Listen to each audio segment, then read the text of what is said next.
So, you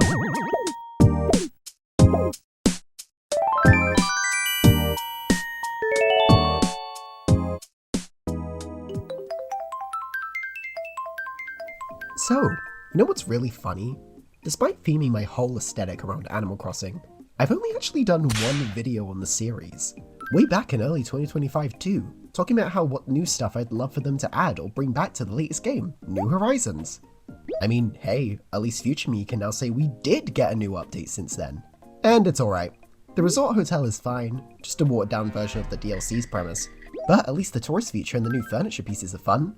But I'm not here to make a New Horizons game review video essay 3 hours long thingy. I'm here to draw.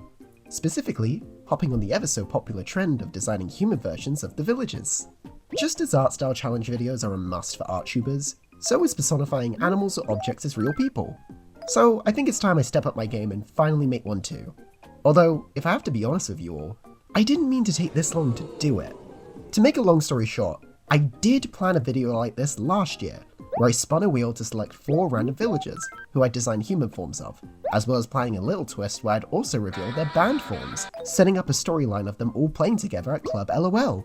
So what happened to those designs, you might ask? I don't know. Like, genuinely, I don't know.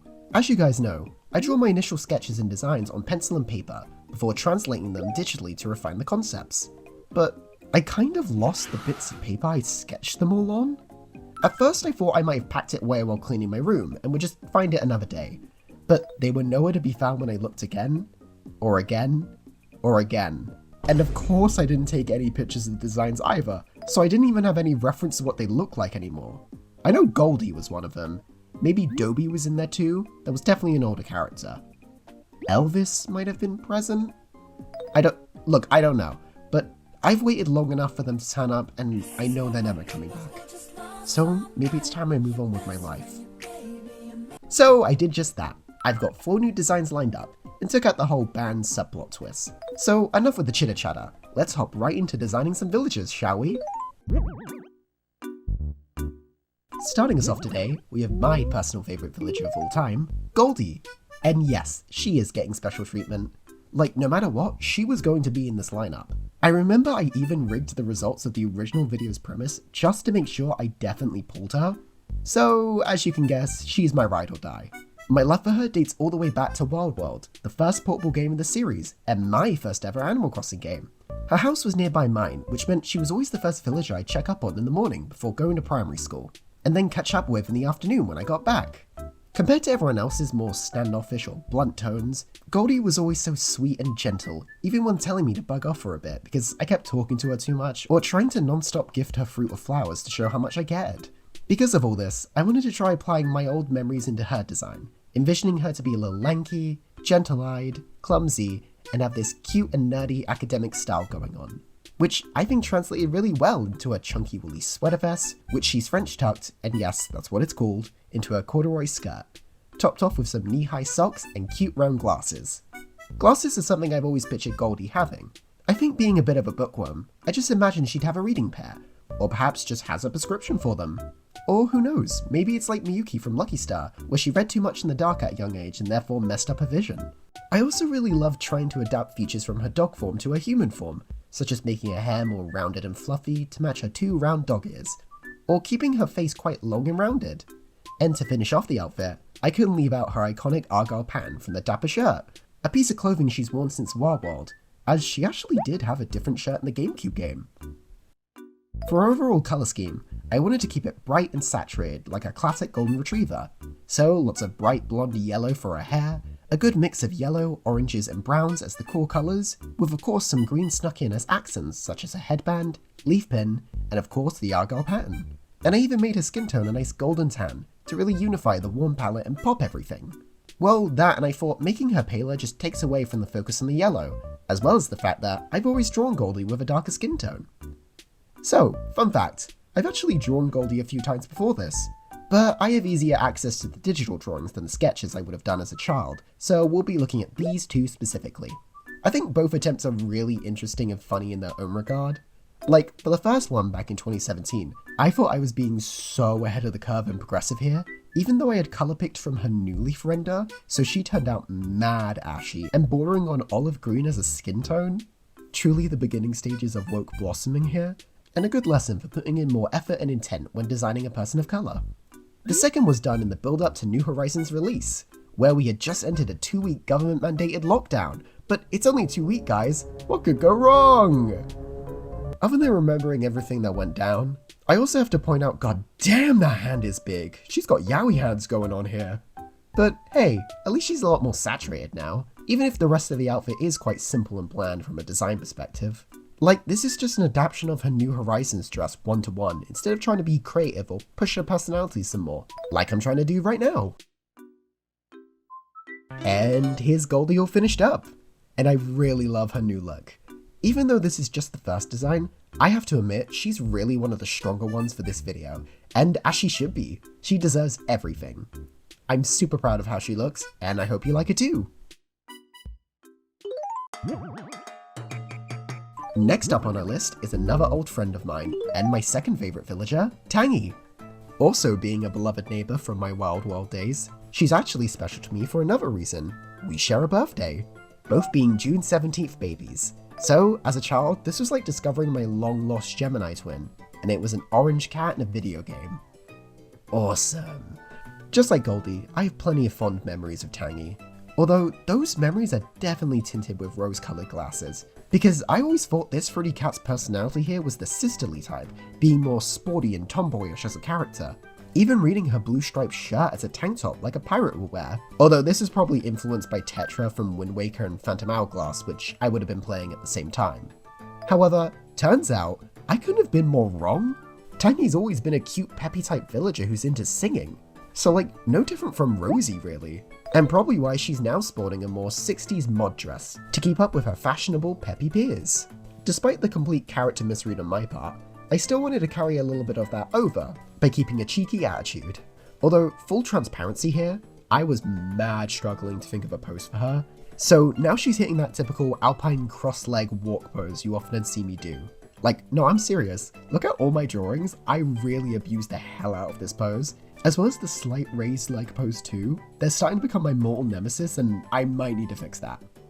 As hard as it was to decide between her newer fashion and classic fashion, I chose to stick with her new 60s look, and even tried leaning more into that fashion sense, having a simple hairdo with a little bow to reference her cat ears, some ball earrings, the mod dress itself, which is just 1-to-1 with its game counterpart, some kitten heel shoes topped off with stripy socks to reference her OG tank top, as well as her accessory being a bag of groceries. Why a bag of groceries, some of you might ask? Well, other than wanting to draw a net tote bag, I also thought it made sense to pair fresh fruit and veg along with a character as fresh and fruity as herself. Don't read into that too deeply, I picked it up as I said it out loud. Fruity! As for colours, I wanted to keep the palette simple and bright.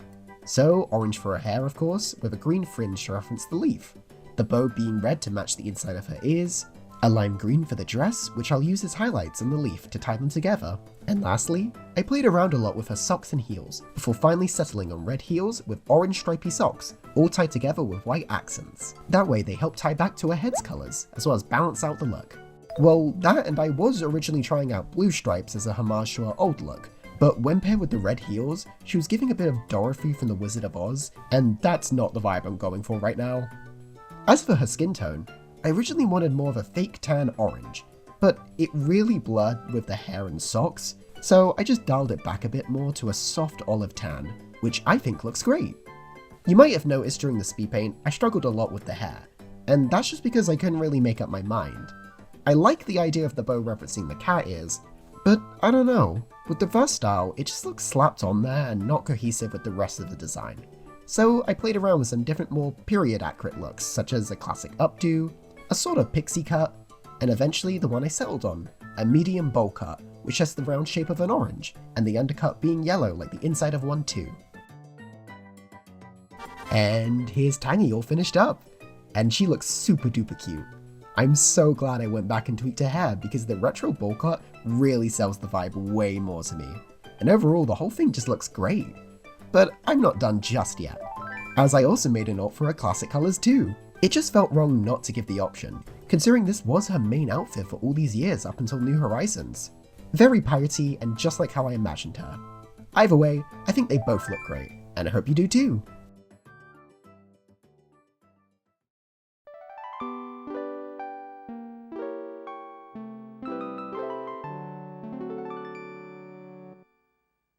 Hey there!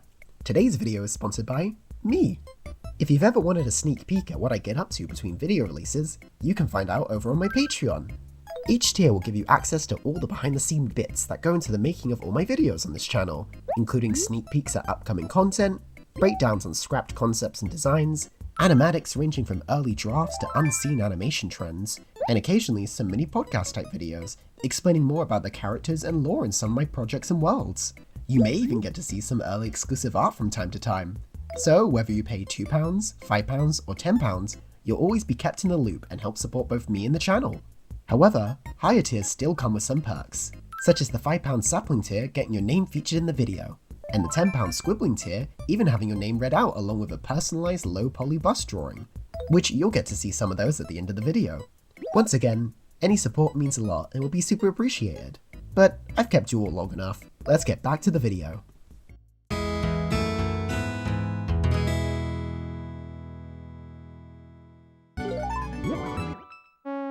Next up, we have one of the most iconic rabbits herself, and if I have to be honest, my favourite of the sisters, Francine. Just like those before her, I have a little bit of a history of this villager too, having had a run-in with Francine back in my first New Leaf town, the one I made the weird mistake of wiping for some reason. She only lived in my original town of Laputa for like 2 to 3 months tops, since on the one hand, I always like swapping and discovering new villages, but on the other hand, I already had other snooty villagers like Diana and Whitney, so I thought 3 snooties was a bit much, and eventually let her move on when she asked to. Little did I know, this was probably one of my biggest Animal Crossing mistakes in my life, as I've honestly kind of missed her since, and I've never actually been able to encounter her again, even in New Horizons. So Francine, if you're out there, I'm so sorry I couldn't handle your swag. Please come back, girl. We miss you. Anyway, back to work. I was really inspired to do this diva after finding this specific outfit on Pinterest, and the vision just clicked immediately in my head. Like, of course Francine would be giving this modern fashion girl vibe with a polka dot beret, high neck cropped vest, some polka dot short shorts, all topped off with some long knee-high leg warmers over some simple black heels. Iconic! Then I can just translate her bunny ears into these long, flowy, curled pigtails, which really sells the whole thing.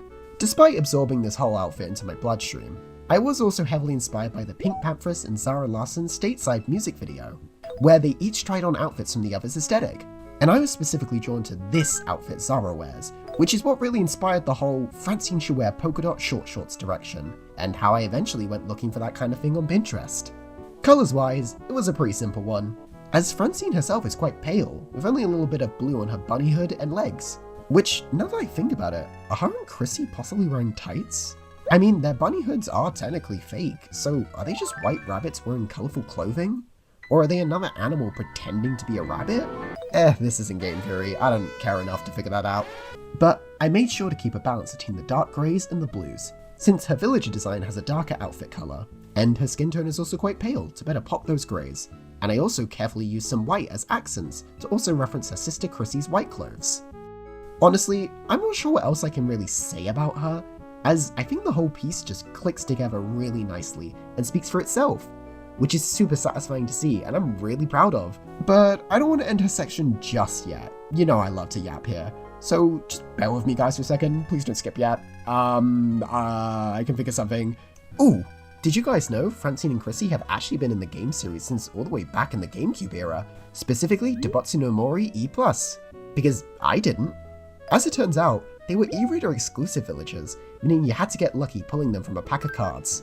However, despite missing out on Wild World, they did make their reappearance in Let's Go to the City, which is crazy to me because I always assumed they were villagers created for New Leaf.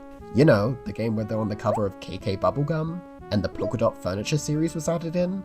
But I guess I was wrong. You should never judge a polka dot book by its cover. And here's Francine all done. And I think she turned out absolutely fantastic. Definitely one of the best designs in the lineup so far. I mean, what else can I really say? The outfit just works for her. She's really giving that fashion it girl vibe. So all I can think to say is, I love her, and I hope you do too.